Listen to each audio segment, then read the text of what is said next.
It's a little messed up, but it's fixable. We have to pull the frame rail out on this side. The frame rail looks pushed that way. The hood is definitely tweaked, like massively tweaked, but the windshield's not broken, which is a big thing. So I think it's basically going to be pull everything back this way and just replace the front clip. No worse than what we did with the BMW. So I'm going to try to bring the YouTube channel back to do this. For right now, I'm just going to pull apart all the panels I can. I don't know how much I'll film, but just get the panels off the car and see how pushed everything is. I'm hoping I don't need a rad support, but I'm thinking I'm going to need a rad support.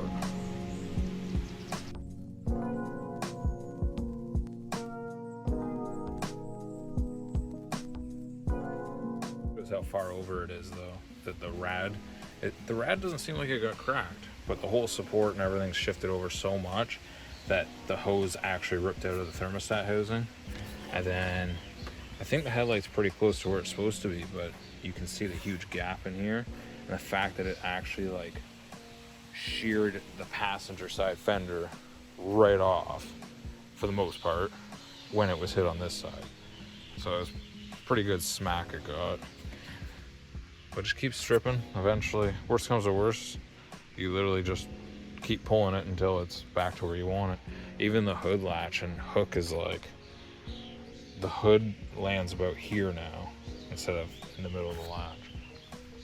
So I'll definitely need hood hinges too, which I can't seem to find, but this one's definitely messed. Oh well, just keep on stripping things off of it. It's been kind of a pain to get to this stuff. I'm gonna have to get a wrench in there to get the rest of this fender off and the rest of this bumper off because it's so twisted. But worst comes to worst, I start cutting. I'd rather not, but I can always just cut everything off and deal with it later.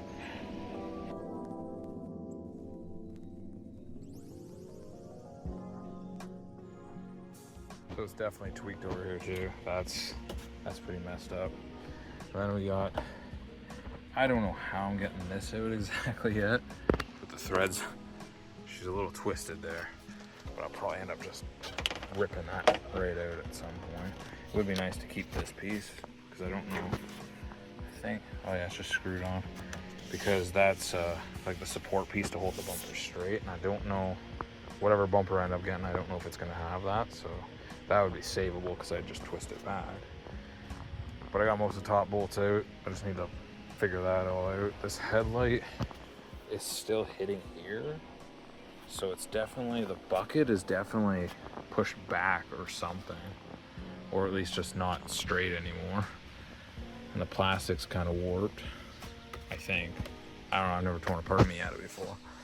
But the new issue I'm having is the rod's snapped off the motor. I think the motor will be okay, but she's so wedged in here I can't get it up. So it looks like the glass isn't smashed in there. I'm gonna try not to smash glass, but I gotta get this up because there's a bolt under here, and this is gonna be really interesting. Bolts under here are flipped around backwards. I'm gonna have to break this apart a bit to get it all freed up.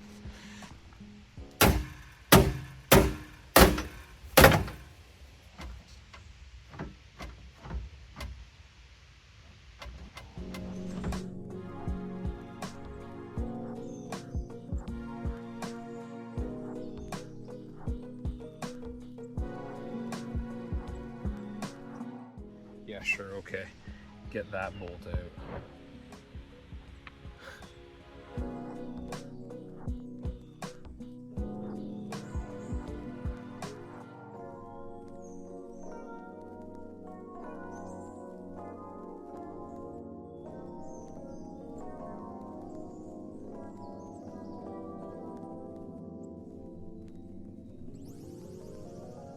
Ultimately, it's not too bad. Like, I mean, it's really bad, but it's not too bad.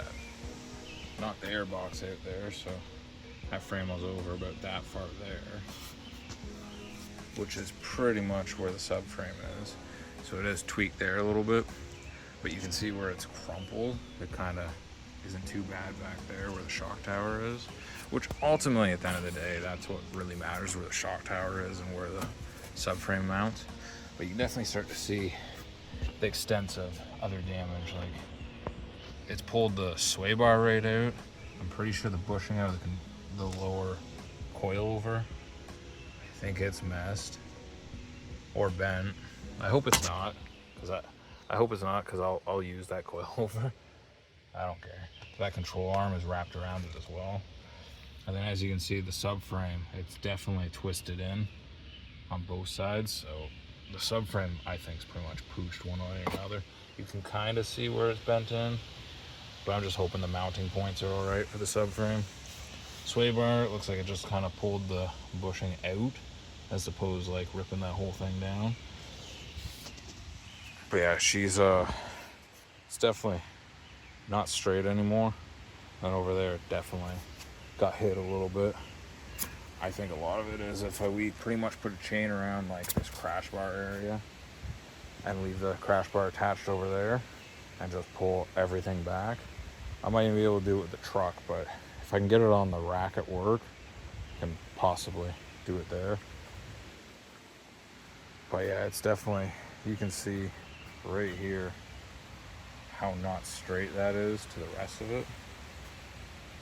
Like, it definitely comes down and goes like that. But I think ultimately, if we put a hook right where it got hit and just do the opposite of the crash. The other thing is, back here, the upper control arm is snapped, and obviously this has been hit. So even though the fenders have been rolled, I'm gonna put my roller on it and just try to make it a curve again. It's through the primer in most places, but I think if I sand all this down, and probably won't even really body fill it a whole lot, just kind of maybe skim it, it should be all right. And yeah, I don't know the full extent of what's the damage in here. I know that control arm is snapped right in half because it fell off on the trailer. I actually have a photo of it. I don't have the video of it, but unfortunately, the subframe's kind of going to determine how tweaked the front end is.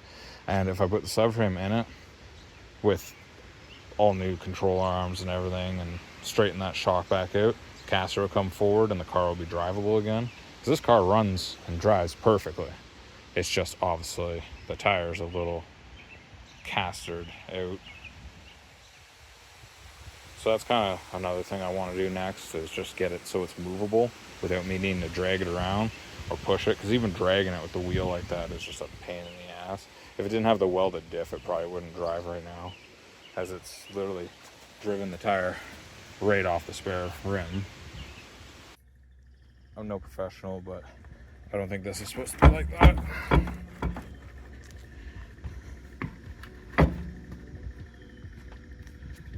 I might switch the upper control arm out just so I can move this around, because the upper control arm snapped right in half.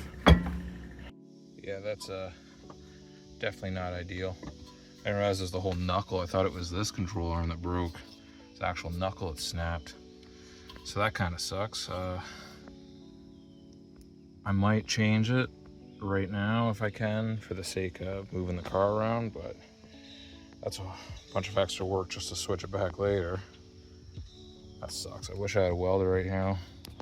So honestly, even with a welder, I'd be able to at least tack weld it enough to get it around the yard. There isn't really anything I can even put like bungee cord around or anything to hold it for now. I'll have to check the subframe I have. If the knuckle comes off easy, I might just swap it.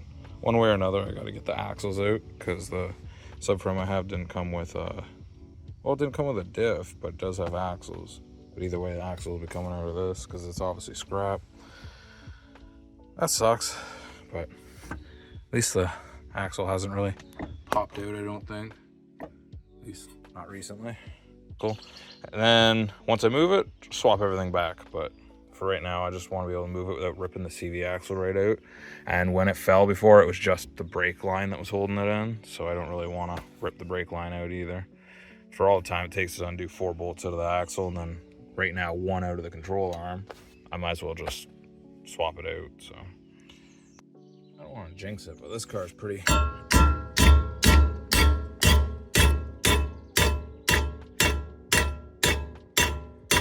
rust free. It'll be a little bit of work getting that out, but honestly, I'm surprised it even moves at all. And then I have an extra bolt, so if hitting the head of it screws it up, I'm not worried about it. Well, it's out, and I'm no professional, but I don't think this bolt's supposed to look like that. Little banana looking, but it's out. So I'm just gonna swap the knuckle. Oh, I gotta zip this out real quick. I'll probably turn into a pain in the ass after I say that, but, and then just slam the other knuckle in here real quick. Yeah, I'd say one is not like the other. Also, huge shout out to the guy I bought the subframe off of for anti-seizing everything. That subframe comes apart really easily. Just sucks that I'm gonna probably look like that kid from the meme about the anti-seize.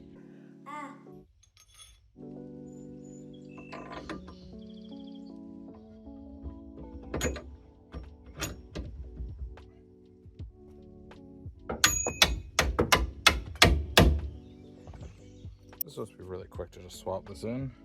And I thought this was a little crooked, but it's way crooked. So the upper control arm's fucked too. So I guess I'll be switching that.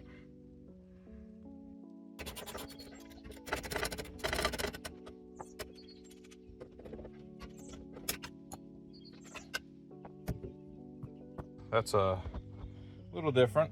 When I pulled this off that, I kind of was looking at that and thought that, yeah, that doesn't look like, I couldn't see why they should have had a bend in it. So it's because it wasn't supposed to have a bend in it. So just slap that in there. Once again, lovely anti-seize bolts. So everything will just slide back together.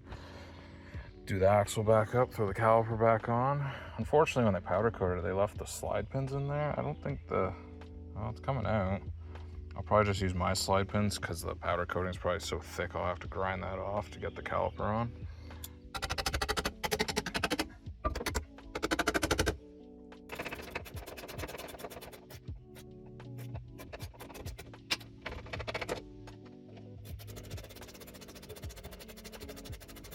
Something's obviously twisted to be off like pretty much 2 inches back here.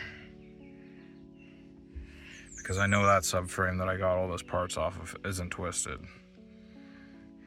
And now I'm in a shitty predicament where I can't put anything back, but I have to bolt the caliper to this and put the rotor on it, I guess, and just zip tie it to everything. Oh, that sucks. Whatever. I need to go do the 240's rear subframe now so I can get this over there on those blocks and jack it up and I guess swap the whole entire diff, rear subframe, pull the exhaust off it, everything. So much for quick fixing this. So my phone overheated, but this was a lot of work for some mediocre results. But fuck, it's on there enough that I can put the wheel back on, move it around the yard. It's gonna have some serious positive camber, but oh well, everything's kind of back in there. I thought that was literally just gonna be a knuckle and the upper control arm. But then it turned into obviously screwing around with the axle and that lower control arm. And the more I look at it, I almost think that the subframe is twisted in. But again, I haven't been around Miatas enough to know exactly what it looks like. It does look like it's kind of like squished together a bit and down on that side, which would make sense. But either way, I'll get the wheel back on it so I can move it now. This is the rear subframe I got and the front subframe. They're complete, like caliper bracket, 2 caliper bracket subframes, which is awesome because obviously already I've needed parts off of it. And then it even has polyurethane diff bushings and everything. Obviously everything's anti-seized already. I'll probably go over and do a bolt check on anything I don't take out, but the anti-seize is really nice. It's got even the bolts for the struts. It's got brand new from Mazda camber bolts. And I'm pretty sure that has all brand new ball joints and everything on the front one. So I really just need to get around to swap, like literally just unbolting what's in there and bolting that in. And I really hope that on the far side, that frame's not super twisted and not just bolts in. Should have just unbolted the whole thing anyways, but where it's sitting, I can't get up on with the grass, I can't get the jack stands underneath it without twisting. That's why I want to get it on this slab over here, because I can get it far enough back on the slab that I'll have a jack stand there and can get the jack stand on the front and lift it up on all 4.